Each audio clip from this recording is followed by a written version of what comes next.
Apple just forced Samsung and LG to slash iPhone screen prices by roughly 20%, and your next iPhone is still going to cost you more. That sounds like a contradiction, but it reveals where the real power sits in the mobile industry right now. Today, we are breaking down why Apple can push display makers around, and why a hidden chipflation crisis is quietly wrecking the price of every phone you want to buy.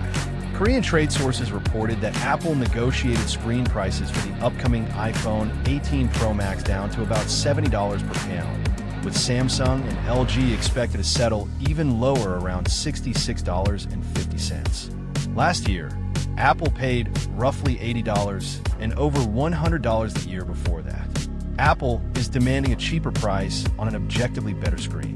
The new panels use Samsung's advanced M16 material set, which fixes the historically inefficient blue subpixels to deliver higher brightness, better energy efficiency, and accurate color. Normally, tougher technology costs more, making Apple's aggressive squeeze a massive win.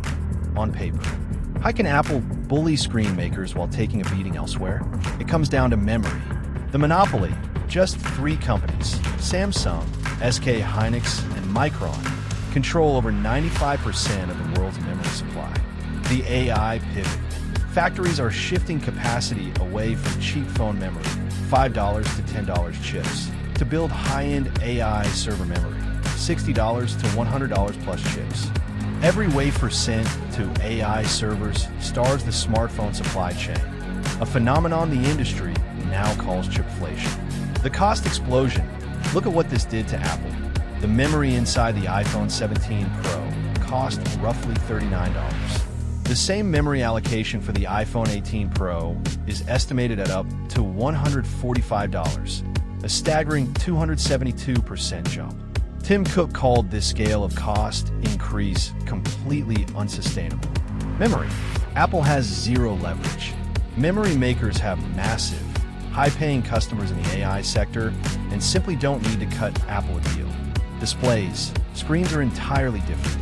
Samsung and LG compete fiercely, with fast-growing Chinese manufacturers like BOE nipping at their heels.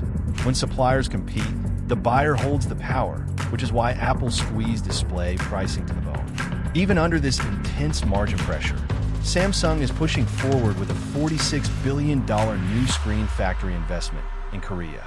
Does the 20% screen discount save your wallet? Sadly, no.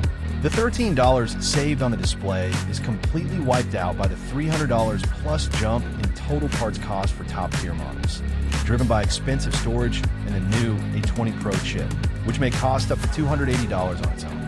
Research firms estimate Apple would need to raise the iPhone 18 Pro price by roughly $270 to maintain standard margins, pushing pricing toward $1,300. While Apple may absorb some of the blow to protect sales volume, expect a price increase this September. This isn't just an Apple problem. Global phone shipments fell nearly 7% in Q2, marking one of the worst slumps in over a decade. Memory now accounts for over 60% of the cost of budget phones, quietly killing the entry-level smartphone market. The industry is splitting in two. High-end giants like Apple and Samsung are locking down supply early and pulling ahead, while budget-reliant brands are sliding backward.